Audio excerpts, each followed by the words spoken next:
जहाँ दो बाहा किस्कू साला नाहाचार चे बेबड़ी नुआ दो नाहाचार बेबड़ी तो बाई हुई कना बाहा किस्कू के रस्का हा देता है अडी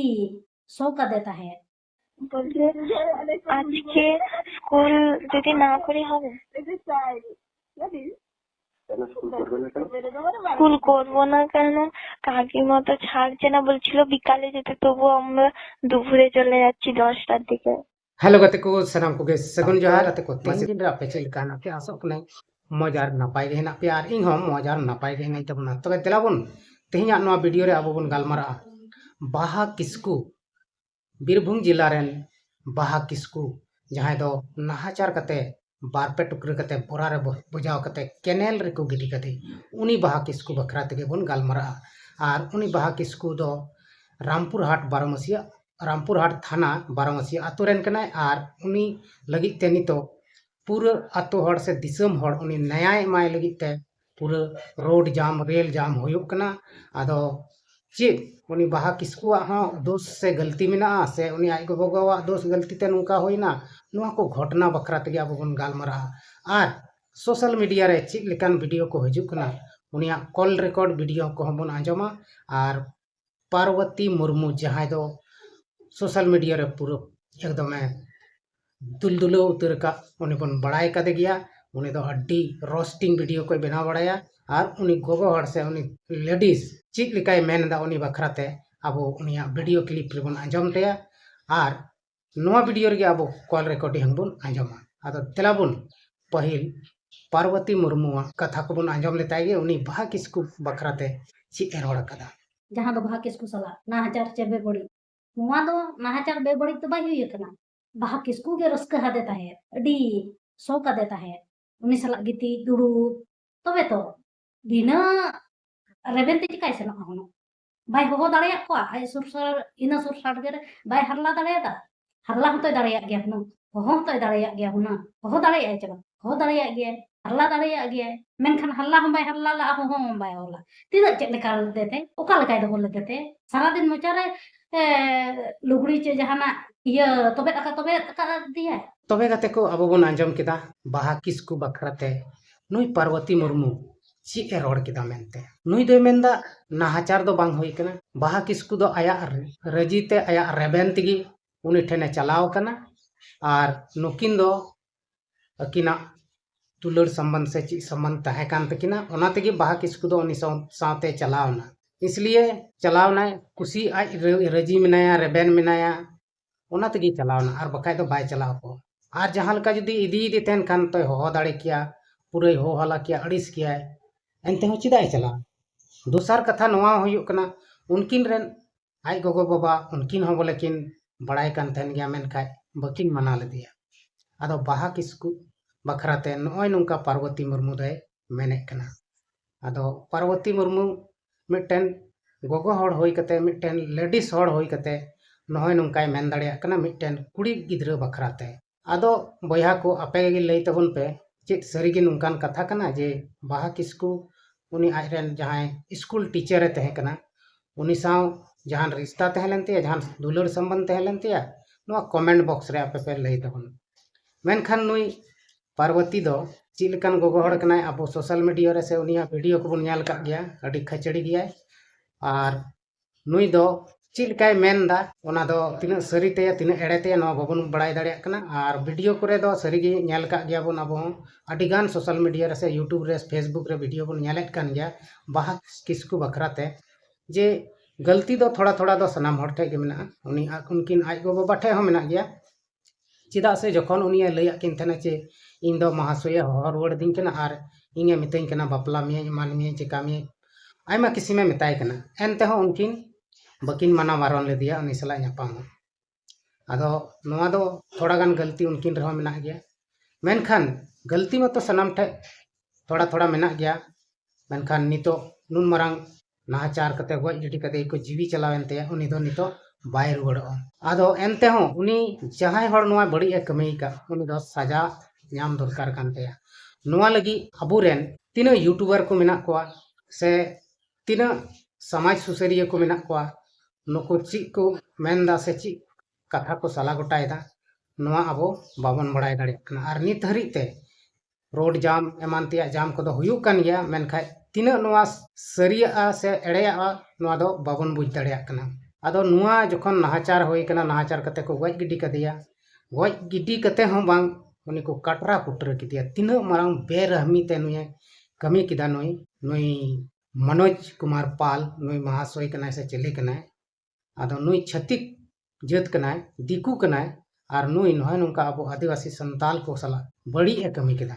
और अब संताल नितो गोटा दिसम रेन चिक बन चिकायदा चुपचाप मेना बन नोआ गी जुदी एटा जात रे होई लेन काय एटा जाति रेन सला नुका होई लेन काय तीस रेचो और तुट कते उनी दाल कते खालकुटी कते को चपाट गिडी किया उनी मनोज कुमार पाल हो मेनखान अब संताल कना बन सीधा सादा गया बन अब खाली बन बड़ाया इसई विदिन बखराते तपाम झगड़ा मेनखान अब को चितान रे जहाटा नाहाचार हुयुक कना ओना बखराते अब चित के बाबन चिका दाड़िया कना आदो नहय नोआ गे अब अडी मारांग भूल कान तबना आदो गति को नितो सोशल मीडिया रे अडी गान बाहा किस्कुआ वीडियो उडुको कना नितो मिटेन कॉल रिकॉर्डिंग आंजम बन कना ओना हो मेनेदा को बाहा किस्कुआ कान गया बाहा किस्कु और मनोज कुमार पाल नुकिन किन गालमारा कना आदो नोआ गालमारा दो बांग्ला भाषा तकिन गालमारा कना और चित को किन गालमारा कना अब थोड़ा गान बन आंजम लगी বলছে আজকে স্কুল যদি না করি হবে স্কুল করবো না কেন কাকিমা তো ছাড়ছে না বলছিল বিকালে যেতে তবু আমরা দুপুরে চলে যাচ্ছি 10টার দিকে কি বলা পৌলমীর কি আনন্দ আর আনন্দ পৌলমী তো আমাকে ডেকে খাওয়ালো না আর আমার আনন্দ কি করে কিন্তু পৌলমী তো আমাকে ডেকে খাওয়ালো সকালে ডাকছে এখানে সকালে ডাকছে সকালে খুব মেলাতে খুব দেখার জিনিস আছে আচ্ছা দেখো তোমরা দেখো না আমরা তো শুয়ে আছি আমরা তো দেখতে পাই হ্যাঁ তোমরা দেখো তোমরা এখন ছোট কুচি বাচ্চা ও কিছু বাচ্চা ও আপু আমি বড় বাবা খুব ভালো বুড়ো হয়ে গেছি তো হ্যাঁ বুড়ো হয়ে গেছি হ্যাঁ। বাচ্চার এসব হয় 80 বছরের বুড়ো হয়ে 80 বছরের বুড়ো একদম খুব ভালো খুব খারাপ ভীষণ ভালো ভীষণ খারাপ অনেকক্ষণ থেকে ঘুম ভেঙে গেছে জাহানারা ঘুমিয়েছিল তাকে ডাকলাম तबे गते को नोआ कॉल रिकॉर्डिंग हो अब बन आंजम किदा जे चिलका किन गालमारा कना नोआ गालमारा रे बुजुक कना जे मेनते उनकिन थोड़ा थोड़ा गाती रिश्ता से दुलड़ रिश्ता मेना तकिना मेनते आदो नोआ सरी कना कॉल रिकॉर्डिंग उनकिना से एटा होड़ा कना नेतार नोआ इंटरनेट जुग रे दो जहाना गेम बनाव दाड़ेया जहाना गेम चेका दाड़ेया ओनाते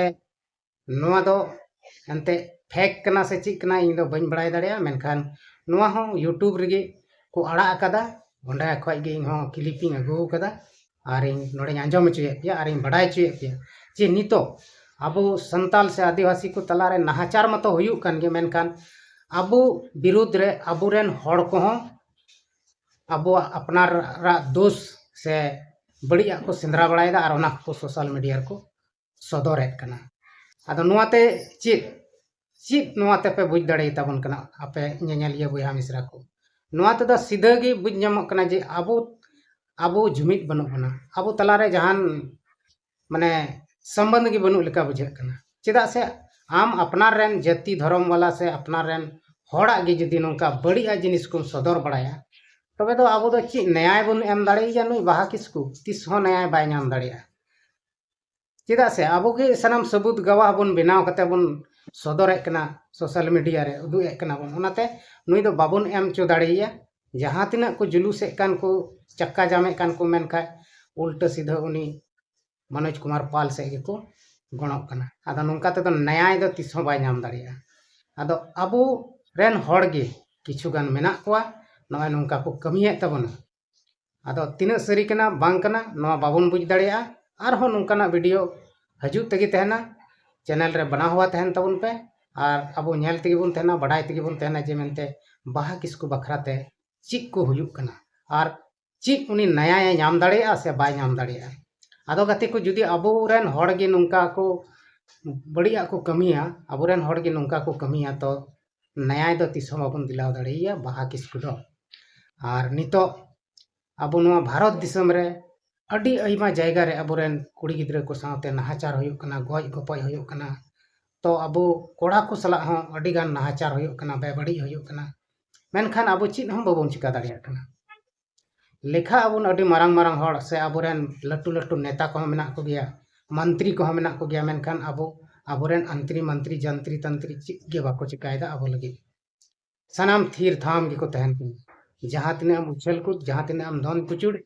मेनखान यहाँ बाको ध्यान कन अदो मिटन के कारण मेना अब ठे नोआ कारण आपे बुझाव तबन पे जे अब आदिवासी से संताल को तलारे जुमिद बनु तबना आपो जाति धर्म बखरा तबन लड़ाई तपाम कना आर बुन हटिङोग कना आर हटिङ लेन खाय दो ऑटोमेटिक गया कमोग कना बन कम लेन खाय दो आम दो दाड़े दो कासे तहन तमा आमा दाड़े गे रपुदो आदो नहाय नोंका हुयुग कना आदो तिहिं नोआ वीडियो रे अब बन बाहा किस्कू बखराते उनिया कॉल रिकॉर्डिंग और पार्वती मुर्मुआ कथा को बन आंजम किदा नोआ वीडियो आपे चीज लेका पे बुझाव किदा कमेंट बॉक्स रे लई तबन पे और जुदी नोआ भागे पे बुझाव खान शेयर तबन पे मा एंडे खान सनाम को इन सेन को मुचे जोहार।